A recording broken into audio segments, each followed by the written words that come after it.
Real fakta. Bahan ini pertama kali saya tanam kurang lebih sekitar 2 tahun yang lalu. Budidaya di sini terlihat sudah ada beberapa cabang. Kalau saya bikin tegak lurus, mungkin di sini akan saya tambahkan lagi ya 1 cabang.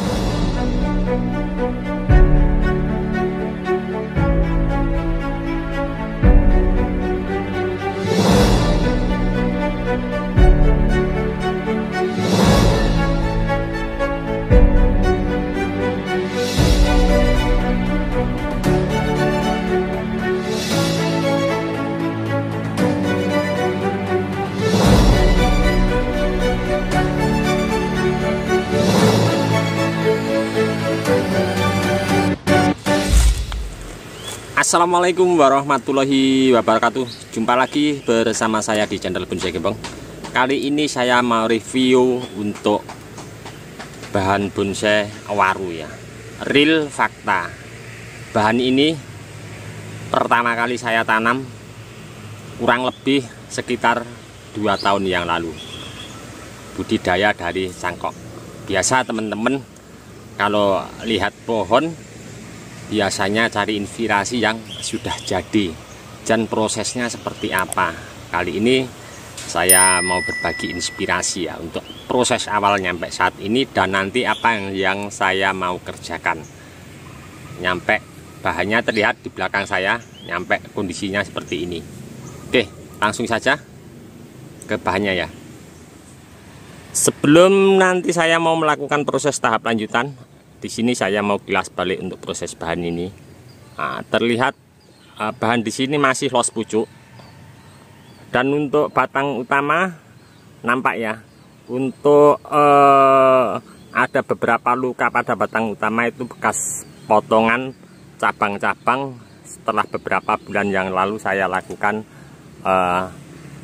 pengerjaannya.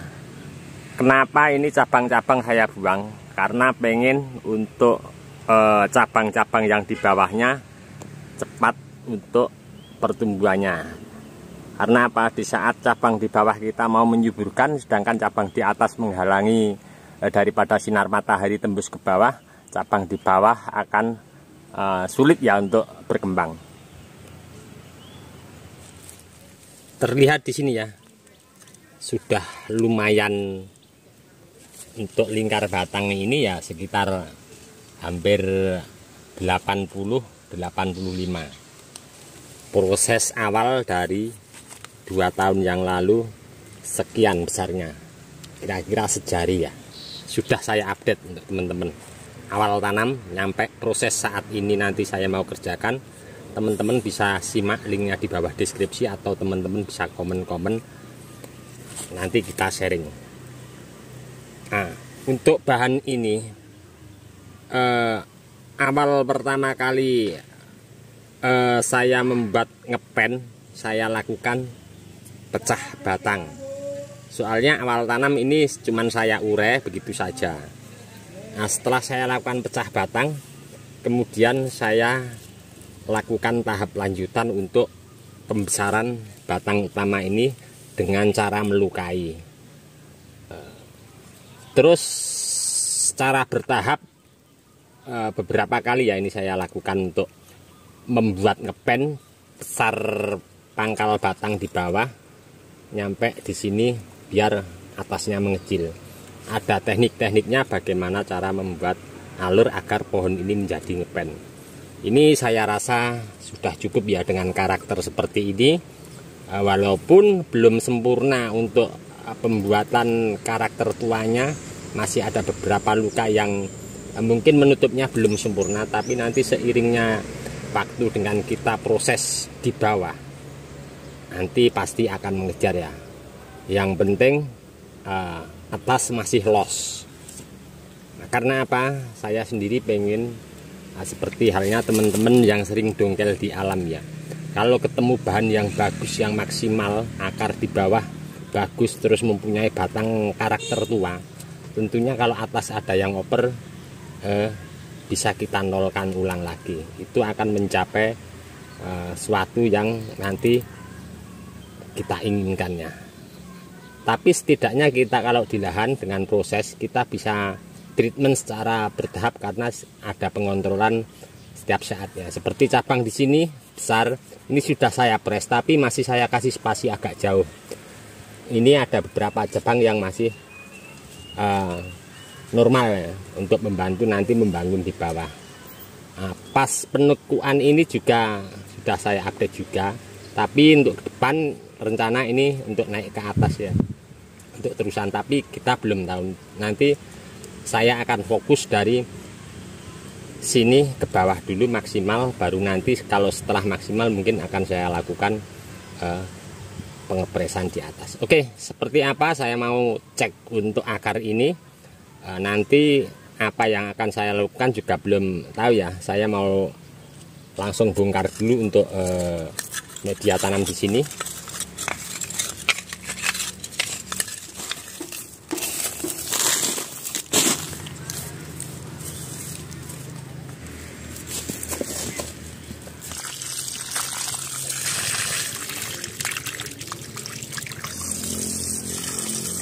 Sudah nampak saya bersihkan ya, untuk media tanam saya keluarkan semua. Terlihat kondisi saat ini sebenarnya ini salah konsep ya saya. Kenapa ini saya bicara salah konsep? Seharusnya di sini terlihat ada 2 akar, nampak dari sini ya. Nanti kita lihat dari nampak di sebelah sana. Ini seharusnya tidak usah dipecah ya dulu ya. Pertama, kedua akar ini seharusnya dibiarkan saja seperti halnya akar yang di sebelah kanan ini. Jadi agak sedikit terlambat ya ini ya. Karena apa, saya mau melakukan pemotongan akar, tentunya menunggu ini menutup dulu untuk lukanya, bekas pecahnya. Karena ini belum menutup sempurna ya. Kita cek lebih mendekat lagi untuk akarnya seperti apa. Oke, nampak ya ini ya. Untuk ini kambium belum 100% menutup sama pecahnya kedua akar ini. Sama yang akar yang di sini juga ini belum menutup sempurna. Coba kita cek dari belakang. Kalau yang akar yang ini dari akar dominan belakang lari ke sini ya. Ya, nampak dari sebelah sini ya. Di sini juga sama seperti yang saya sampaikan di depan tadi.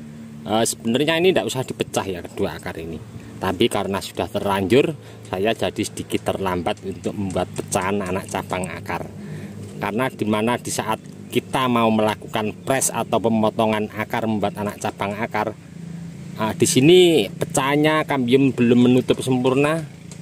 Kalau kita potong, walaupun mau sempurna dengan berjalannya waktu, tetap lambat ya. Jadi saya di sini mau melakukan pemotongan 2 akar dulu yang tidak ada bekas luka pecah seperti ini. Oke, saya mau lakukan langsung eksekusi. Untuk akar yang sebelah kiri, kita lihat dari sebelah sana akan lebih jelas. Oke, ini dia untuk kondisi akar yang saat ini mau saya lakukan pengerjaan. Ini akan saya lakukan press terlebih dahulu ya, kedua akar ini. Sebenarnya kedua akar ini juga masih tanda tanya ya, dalam tanda petik.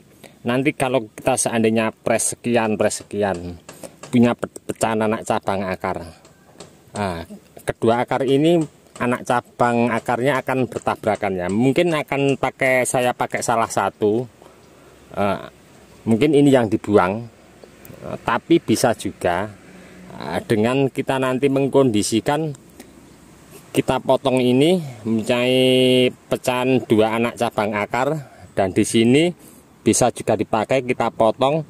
Seandainya nanti ada akar 2 pecahan akar ke kanan dan ke kiri, yang saya mau pakai yang ke kiri, yang ke kanan, yang sebelah ini saya buang. Jadi tidak bertabrakan antara pecahan anak cabang akar yang di sini sama yang di sini. Oke, saya mulai tahap membuat anak cabang akar, dan nanti saya akan lakukan secara bertahap dengan pengecekan, mengkondisikan nanti ke depan kira-kira 90 atau 95% pecahan-pecahan di sini sama yang di belakang sudah menutup maksimal. Mungkin baru akan saya lakukan tahap lanjutan untuk pemotongan akar yang dominan.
Selesai saya lakukan pemotongan ya, di sini terlihat.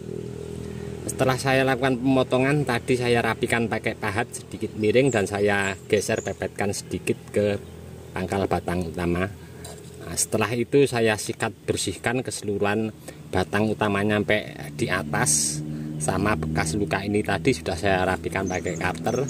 Kemudian setelah kering saya kasih salep kambium bekas luka. Nah, setelah kering lagi, ini saya sudah biasa ya, saya jadi kebiasaan kalau habis mengerjakan pohon saya kasih antrakol ya, untuk mencegah jamur timbul kembali dan menghilangkan jamur. Nah, konsep untuk pemotongan ini mungkin kita nanti larinya style untuk bahan dasar ini mau dibikin seperti apa. Dan insya Allah untuk bahan ini ke depan akan saya konsep tegak lurus. Jadi kita harus pahami ya, dengan nanti konsep tegak lurus berarti untuk pemotongan akar. Untuk di sini terlihat sudah ada beberapa cabang. Kalau saya bikin tegak lurus mungkin di sini akan saya tambahkan lagi ya, 1 cabang. Berarti kita untuk pemotongan akar juga harus sesuai dengan yang di atas. Nah, mungkin untuk ke depan ya, ini ya, saya punya rencana untuk pemotongan akar untuk dari pangkal batang ke akar. Nanti saya tidak akan terlalu banyak panjang ke sebelah kanan atau ke kiri, paling kalau selisih sedikit ya, menyesuaikan dari cabang pertama, kedua dan seterusnya. Nah, seperti ini mungkin pemotongan sekian, nanti di sini juga paling sekian, terus di sini mungkin lebih panjang sedikit dari ini ya, lebih panjang sedikit. Nah, coba kita cek dari atas ya. Untuk bahan ini mungkin saya akan memberikan treatment agar nanti kita sama-sama belajar ya, agar tidak terkesan dokar kakinya, terlihat nanti natural ya, terlihat dari posisi atas ya ini ya. Jadi nanti ke depan, karena ini konsepnya batang tegak lurus, untuk akar seperti ini, nanti pengen akar yang paling besar akan saya tumbuhkan 2 anak cabang akar, dan akar yang di sini mungkin saya pengen nanti 1 akar saja. Seperti ini juga ya, ada akar besar, ada akar kecil, ada akar besar, ada akar kecil. Nah, nanti sama konsepnya seperti yang di sebelah sini, terus nyampe di belakang sana ya. Untuk penimbunan akar yang saya potong di sini, memang di sini sengaja ya saya ambil tanahnya. Nanti ini belum sempurna kering ya. Kalau nanti sudah benar-benar kering, akan saya tutup pakai aluminium foil seperti ini. Kita nanti tunggu, saya akan tunggu setelah 1 sampai 2 minggu. Kita lakukan cek secara berkala. Karena apa? Aluminium foil ini sangat membantu sekali ya untuk penutupan kambium. Nah, nanti setelah kita cek secara berkala, kita buka kambium sudah mulai jalan, saatnya mungkin akan saya lakukan untuk penimbunan. Mungkin akan saya pakai pasir malang sama kokopit, terus saya campur pasir ladu kali yang poros yang bagus biar cepet untuk akar ini nanti kedepannya keluar. Untuk penimbunan akar ini seperti yang saya bicarakan di depan ya, akan saya update nanti seperti apa untuk video berikutnya. Dan untuk konsep bahan dasar ini insya Allah saya bikin tegak lurus ya, dimana di sini udah ada cabang ke atas yang saya tekuk dan mata tunas di sini. Oke, sedulur bonsai, cukup sekian dulu dari saya di channel Bonsai Genbong. Untuk teman-teman yang selalu menyimak mensupport di video saya ucapkan banyak-banyak terima kasih. Tidak bisa saya sebutkan satu persatu. Dan untuk teman-teman yang komen-komen di bawah deskripsi mungkin tidak bisa saya tanggapi satu persatu juga, saya mohon maaf, mungkin karena waktu juga keadaan ya. Saya akan selalu update terus untuk bahan bonsai ini jenis saru Taiwan ya, nanti seperti apa ke depannya. Cukup sekian dulu. Salam satu hobi, salam budidaya. Assalamualaikum warahmatullahi wabarakatuh.